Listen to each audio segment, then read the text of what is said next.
નમસ્કાર મિત્રો, આજે આપણે એક એવા ગૌરવશાળી અને પરંપરાગત સમાજ વિશે વાત કરવાના છીએ, રાવત સમાજ.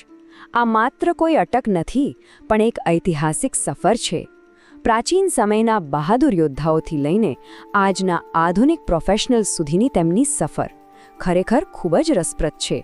તો ચાલો આજના આ વિશ્લેષણમાં તેમની વાત કરીએ. આજના આપણા આ વિશ્લેષણમાં આપણે આ 5 મુખ્ય બાબતો પર નજર કરીશું. પહેલા, રાવત શબ્દનો અર્થ અને તેનો ઇતિહાસ સમજીશું. પછી તેઓ ગુજરાતમાં કેવી રીતે આવ્યા, તેમનું સામાજિક જીવન, આધુનિક સમયમાં તેમની પ્રગતિ અને છેલ્લે રાવત રાજપૂત તરીકેની તેમની ઓળખના પુનઃસ્થાપનાના જે પ્રયાસો થઈ રહ્યા છે તે જોઈશું. તો ચાલો બિલકુલ સમય બગાડ્યા વિના આપણા પહેલા વિભાગ તરફ આગળ વધીએ, રાવત શબ્દનો અર્થ અને તેની ઐતિહાસિક પૃષ્ઠભૂમિ. હવે આ રાવત શબ્દ વિશે ખરેખર એક બહુ જ રસપ્રદ બાબત છે. એવું માનવામાં આવે છે કે આ શબ્દ સંસ્કૃત શબ્દ રાજવત પરથી આવ્યો છે, જેનો અર્થ થાય છે શાસક કે સરદાર. કેટલાક ઇતિહાસકારો તો એની બહુ જ સુંદર વ્યાખ્યા આપે છે. રા એટલે રાજપૂત, વ એટલે વીર અને ત એટલે તલવાર. મતલબ કે એવા બળવાન અને શૂરવીર યોદ્ધાઓ જે તલવારબાજીમાં એકદમ નિપુણ હતા.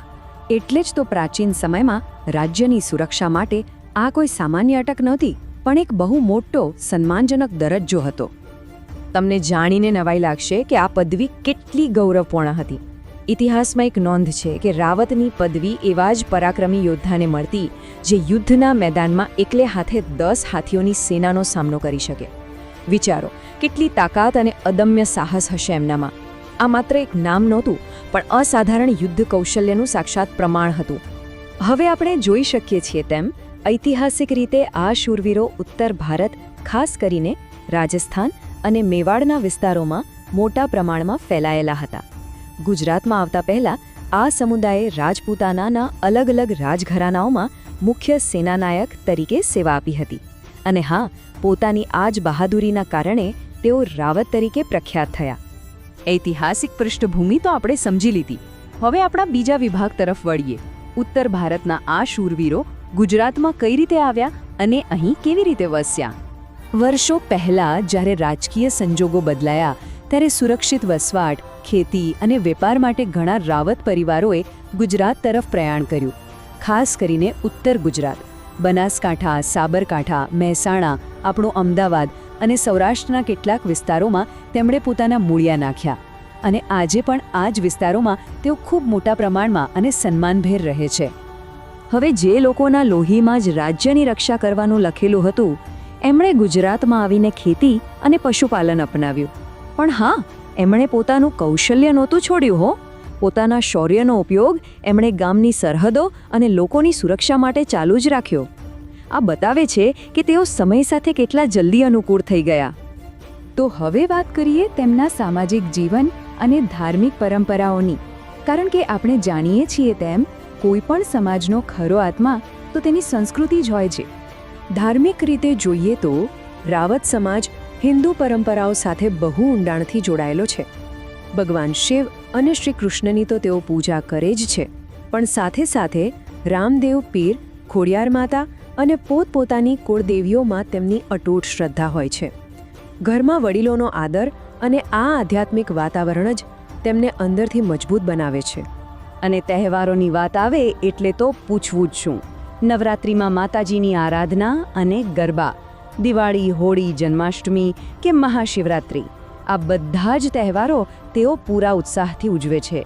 આ ઉત્સવો માત્ર ધાર્મિક નથી હોતા, પણ આખા કુટુંબ અને સમાજને એક સાથે જોડી રાખવાનું કામ કરે છે. અહીં એક બીજી બહુ નોંધવા જેવી વાત છે. એક તરફ તેઓ ઘરમાં પરંપરા અને વડીલોનો પૂરો આદર જાળવે છે, તો બીજી તરફ બહાર સમાજના મંડળો અને ટ્રસ્ટ દ્વારા એકબીજાને પૂરેપૂરો ટેકો પણ આપે છે. કોઈના લગ્ન હોય કે સામાજિક પ્રસંગ, એકબીજાને આર્થિક અને નૈતિક મદદ કરવી એ રાવત સમાજની એક બહુ મોટી તાકાત છે. અને હા, આજના સમયમાં મહિલાઓની ભૂમિકા પણ કમાલની બદલાઈ છે. રાવત સમાજની મહિલાઓ હવે માત્ર ઘરની પરંપરાઓ જ નથી સાચવતી, પણ ઉચ્ચ શિક્ષણ મેળવીને નોકરી અને બિઝનેસમાં પણ કાઠું કાઢી રહી છે. ખરા અર્થમાં તેઓ સમાજના વિકાસમાં ખભે ખભો મિલાવીને ચાલી રહી છે. આધુનિકતાની વાત નીકળી જ છે તો ચાલો આપણા ચોથા વિભાગ પર જઈએ. આધુનિક શિક્ષણ અને વ્યવસાયિક પ્રગતિમાં રાવત સમાજ આજે ક્યાં ઊભો છે તે જોઈએ. જો પહેલાંનો સમય હતો જ્યારે મોટાભાગનો સમાજ ખેતી પર નિર્ભર હતો, પણ હવે એવું નથી. હવે વાલીઓ પોતાના બાળકોને ભણવા માટે શહેરોમાં મોકલી રહ્યા છે. શિક્ષણનું મહત્ત્વ સમજાઈ ગયું છે અને આ જ કારણસર નવી પેઢી ધીમે ધીમે આધુનિક કરિયરના ક્ષેત્રોમાં સ્વનિર્ભર બની રહી છે. આજે તમે જુઓ તો રાવત સમાજના યુવાનો ક્યાં નથી. ડૉક્ટર, એન્જિનિયર, શિક્ષકો તો ખરા જ, પણ સાથે સાથે મોટા ઉદ્યોગપતિઓ અને આજના જમાનાના ટેક સ્ટાર્ટઅપના ફાઉન્ડર્સ પણ બની રહ્યા છે. ગામડાના ખેતરોથી લઈને મોટી કોર્પોરેટ ઓફિસો સુધીની આ સફર ખરેખર પ્રેરણા આપે તેવી છે. પણ આ બધી પ્રગતિની વચ્ચે તેઓ પોતાનો મૂળ વારસો નથી ભૂલ્યા. પેલી સૈનિક પરંપરા છે ને, એ આજે પણ એમના લોહીમાં છે. આજે પણ રાવત સમાજના અસંખ્ય યુવાનો આર્મી, પોલીસ, BSF અને અન્ય સુરક્ષા દળોમાં દેશની સેવા કરી રહ્યા છે. શિસ્ત અને દેશપ્રેમ તો જાણે એમના DNAમાં જ છે. તો હવે આપણે આજના સૌથી ચર્ચાસ્પદ અને મહત્વના મુદ્દા પર આવીએ. આપણો છેલ્લો વિભાગ, રાવત રાજપૂત તરીકેની ઓળખનું પુનઃસ્થાપન. હવે વાત એમ છે કે સરકારી વર્ગીકરણ અને અન્ય લોકો દ્વારા રાવત શબ્દના સામાન્ય ઉપયોગના કારણે વચ્ચે થોડો સમય એમની મૂળ ઓળખ ક્યાંક ઝાંખી પડી ગઈ હતી. પણ અત્યારે જે નવા ઐતિહાસિક દસ્તાવેજો સામે આવ્યા છે તે સ્પષ્ટપણે બતાવે છે કે ગુજરાતના આ રાવતોનો સીધો સંબંધ રાજસ્થાનના રાજપૂત વંશજો સાથે છે. આ દિશામાં કિરીટસિંહ અને જિગ્નેશસિંહ જેવા કેટલાક સંશોધકોએ બહુ ઊંડો અભ્યાસ કર્યો છે. તેમણે એવા પુરાવાઓ એકઠા કર્યા છે જે ગુજરાતના રાવતોને સીધા રાજસ્થાનના રાવત રણસિંહ અને મોરબીના રાજવીઓના વંશજ તરીકે જોડે છે. એટલે અત્યારે આ ઐતિહાસિક રિસર્ચનું કામ ખૂબ જ જોશશોરથી ચાલી રહ્યું છે. આખી વાતનો સાર કંઈક આવો છે. આ કોઈ એકલદોકલ વ્યક્તિનું કામ નથી. આ એક સામૂહિક પ્રયાસ છે જેથી ઐતિહાસિક દસ્તાવેજોના આધારે આખા સમાજને તેમના મૂળ રાવત રાજપૂત વારસા વિશે જાગૃત કરી શકાય. અને તેનો સીધો હેતુ સમાજમાં એક નવું આત્મસન્માન જગાડવાનો છે.